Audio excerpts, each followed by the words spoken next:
Thank you for joining me on the show today. This is the Now Talks, a collection of inspiring personal stories and leadership lessons from some of the world's most iconic leaders. It is the weekly podcast for women in leadership, brought to you by Nations of Women. My name is Dr. Tina Alton, and I'm your host for today and the coming weeks.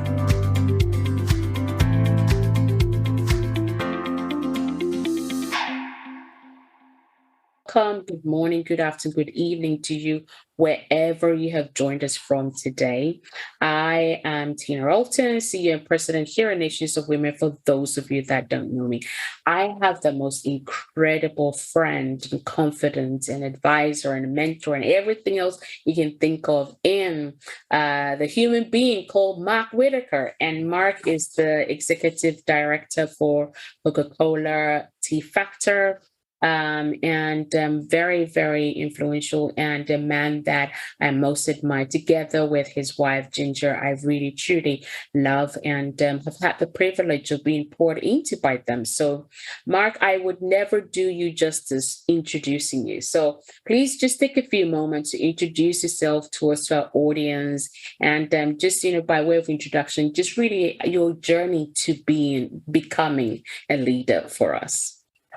Thank you, Tina. And what a blessing it is, and just how fortunate and honored that I am to be able to share here today. And I've seen a lot in the business world. I'm in my 60s now, but it really started, I'd say, kind of in my 20s and 30s in the business world when I finished Cornell University, where I got my PhD in biochemistry and joined the biotech world. And I will say, when I look back these kind of 40 plus years in business, and I look back, I would love to talk to my younger self, is what I would like to do. And what I would tell my younger self today, what I've learned in this 40 plus year journey, is that to live a life of significance is so much more rewarding in the business world, in the marketplace, a life of significance than a life of success. In my 20s and 30s, I thought it was all about the title, and I became divisional president of one of the biggest companies in the world. By the time I was 32 years of age, I was divisional president of the 56th largest company in America. It was the 90th largest company in the world, known as ADM, Archer Daniels Midland, 30,000 employees, 70 billion in revenue. And this is 1989, number 56 on the Fortune 500 largest companies in America. It's even larger today. I think it's number 48 today. One of the largest, so a Fortune 50 company, not just a Fortune 500, but a Fortune 50. And I look at the 8 years that I was there, and I look back, and I remember, like, it seemed like elbowing my way to the top, do whatever it took. My focus was title and compensation and greed, and it just wasn't rewarding. I mean, I look back and in my 30s, early 30s, I bought the CEO's home. I lived in a mansion. I had a corporate jet. The 7 top executives at ADM had their own jet, a Falcon 50, and I was ranked number 4 executive out of 30,000 employees, and reported right to the COO. And they were grooming me to go from divisional president to the COO of the company, to go from number 4 to number 2. And I was being mentored over 8 years to do that. But it was so greed focused and so selfish leadership instead of servant leadership, and lived in this mansion behind gates with an 8-car garage and horse riding stables that were inside, and the corporate jet, and 8 cars in the 8-car garage. It was like being Bono or Justin Bieber before Bono ever existed, in the lifestyle. And I look back, and people would say, wow, that 32-year-old young family and beautiful wife with 3 children, he has it all. But to be honest with you, I had a void in my heart the size of Grand Canyon then. I mean, it was an empty life. It was a lonely life, kind of there at the top, and people are your friends only because of what you have, not really who you are. And so the friendships are kind of artificial, even the way people are attracted to you because of the position I had. And really what I learned in this journey is serving people and really being a servant leader. And by being a servant leader, really, to me, and we train this within Co-Consolidated, is to listen well. What we call leads.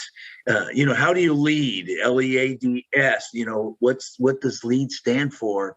And we feel this, and we train this within our organization. And it's just so, to me, it's so impactful, is listening, to really listen to people, not just talk to people or when they're talking, let it go one ear out the other. We have two ears and one mouth for a reason, to listen double the amount of time than talking. So L for listen. It's so important, because to listen shares the second letter of leads, which is empathy. When you listen to somebody and you really listen, you hear about their life too, because they have a life outside of their work. They have a family. They may have a sick spouse or a sick child or a sick parent, older parent that you're taking care of, but there's real life that's happening. And that's where empathy is so important. A really good leader, what I've learned, is someone who listens well and who has empathy for others. And then A for advocate, that means be a cheerleader for your employees and for your vendors and your customers, anyone you have influence on. It could be your peers or your supervisor you're an advocate for, but be cheerleader for the people around you. Advocate for them, especially the employees that report to you. When I look at my 30s, it was all like, what can I do to cheer myself on and to be the cheerleader for myself, to kind of move up that corporate ladder. But it's so much more rewarding to cheer the others around you, vendors, customers, employees, teammates.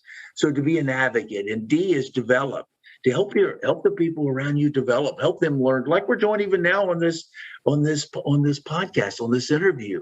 Help others develop, help them grow, help them learn. That's the D for develop. And then S is for self-reflection, that we feel strongly that, kind of the end of each week, self-reflect.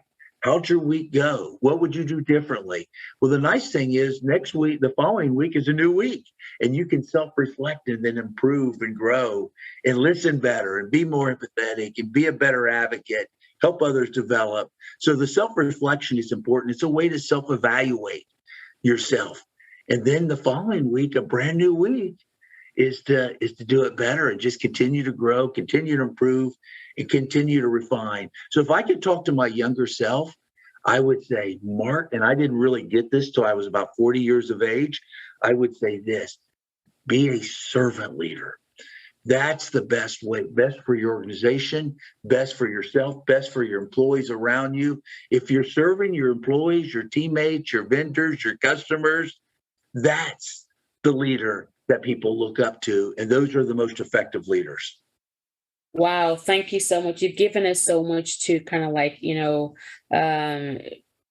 grow really and learn from. And one of the biggest things that I think I see a lot with regards to advocate, and I think culture these days, the cancel culture, and that I find create almost like a resistance, people inherently, we all have this thing inside of us that wants to speak up for others, want to advocate for others, but particularly for women, whether, advocate for others, like cheering others on, celebrating others, but for women, we just don't like to do that very much or very often. And some leaders as well, it's like, no, but I can't be advocating for them. What if I get cancelled? What if, I'm put together in the same? So in your experience, I mean, you have this vast experience of leading many, many diverse teams from all different backgrounds, cultures, globally. Would you be able to give us like maybe 2 to 3 practical tips that when a leader, a female leader, feels like, oh, I'm not too sure, or maybe they're not feeling confident or courageous to advocate for others or to cheer others on, how can they move past that, that restriction or that limitation? I think this, Tina, it's a great question. And I think and this is something too that I've learned over the 40 plus year journey in business, is that it's so important to really have respect for where someone's at. I used to kind of, in my 20s and 30s, I would always kind of say, well, they don't work as, in my mind, I didn't say this obviously verbally, but in my mind, I think, well, they don't work at a company with 30,000 plus employees like I did at ADM. And Coca-Cola Consolidated, we have 17,000 teammates. Some companies with large employee number. And I would kind of rank it. They don't have that title. They're not, I was really, in my mind, I was already kind of positioning them, almost comparing. And it's so important to be an advocate for someone. You've really got to respect that person. And I tell you, I have lots of friends that have a one-person company. They're one person or two or three.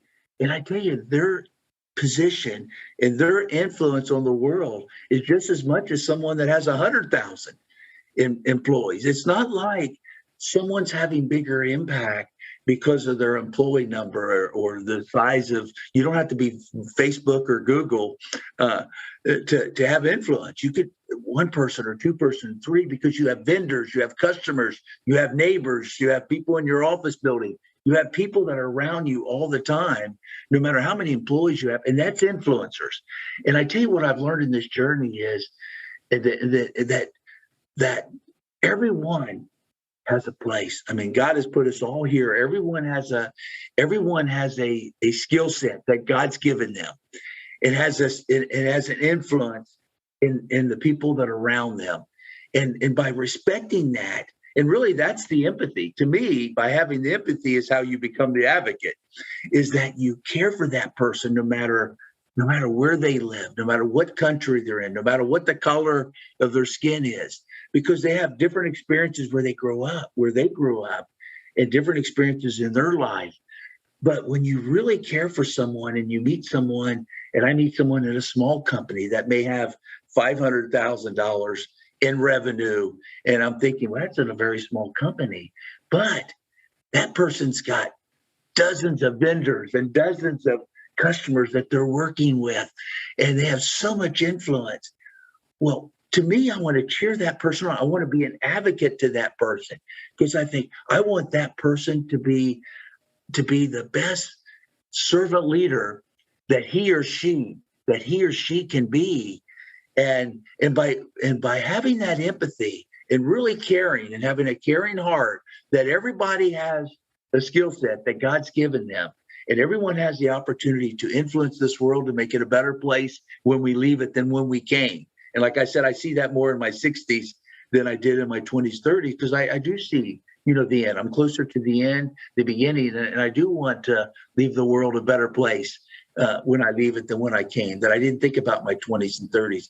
But when you see that person and you have empathy for them and you care for them and you listen to them, and you then want to be an advocate and say, I want to cheer this person. I want to help them develop. I want to help raise them. I want to help mentor them. I want to help them become the leader that God designed them to be.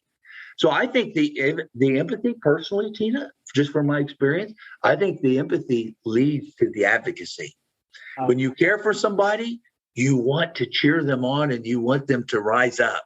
Yeah. Wow. That's just profound. And I think you just brought it home for us. Now we have like 2 minutes and 50 seconds left on our segment here. And I want to squeeze in two very important questions. Number one is, the develop, like growing, helping others to grow. But I also believe that, as a leader, I really have to, first of all, have that mentality and desire to develop myself first. Because if I'm not developing myself, I have no business going to say, well, I'm going to develop you, because then I wouldn't be leading from a place of truth, right? I wouldn't be walking my talk. So can you just help us? I mean, for me, my grandmother always taught me the greatest way you can develop faster, quicker, and most efficiently is through mentorship.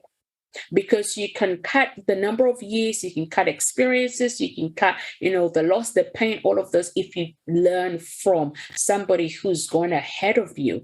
And when you go, it's never a straight sailing journey for anyone, but you can always learn from everything. So would you just, share with us how do you, as a global leader, how has mentoring or your own mentors, how has that contributed to the leader you are today? Yeah, Tina, that is, to me, that's one of the most important questions that someone can ask. I think mentorship is paramount. When I think of D and develop and lead, I think of mentorship. I personally think our entire life, I don't care if someone's in their 20s or 30s, or someone's in their 60s, 70s, or 80s in leadership. I think, and I know leaders that are CEOs that are in their 80s. That's not uncommon. And lots of them in their 70s. I feel strongly that we should have someone mentoring us. We should, and more than one, we should have a mentor or mentors in our life. And I think we should be mentoring others, even our 20s and 30s. A 30-year-old should be mentoring someone that's in mid-20s or early 20s. I think for our lifetime, and I learned this in this journey, is that we should be mentoring others, and that also we need to be mentored ourselves. I think there's no better way to develop than being mentored by someone that's further in their season than us, that we can grow from their wisdom and experiences. I think that's paramount, mentorship.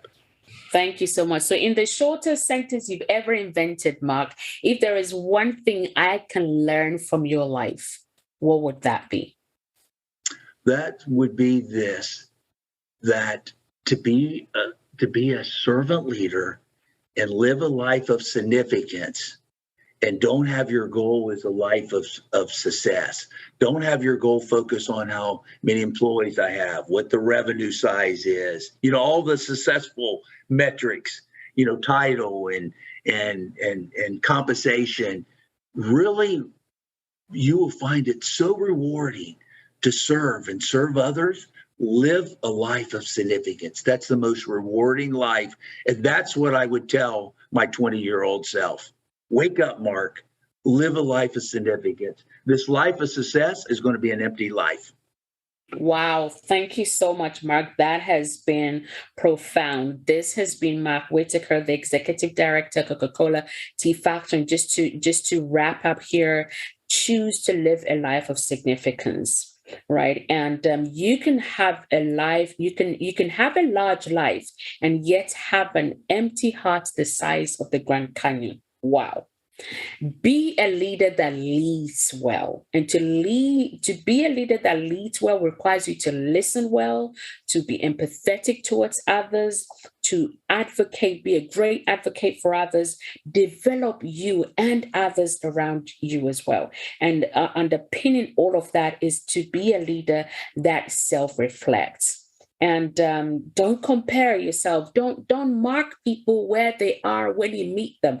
Have great respect for where everybody is at, because everybody has a place. And mentorship is paramount. Mentoring, it's paramount to everything you can ever do. And above all, to be a servant leader means don't measure by your success metrics. Measure how you're leading by the significance that you're creating in your own life, in those around you, and those that you lead.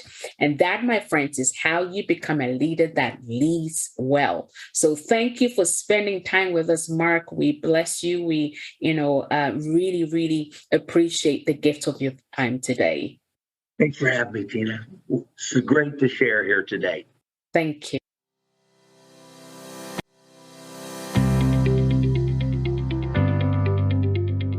And that's all for this week. You've been listening to Dr. Tina Alton with the Now Talks, the weekly podcast for women in leadership, brought to you by Nations of Women. All that remains is for me to say have a fantastic week, stay safe, and reach out if you need any help now at nationsofwomen.com.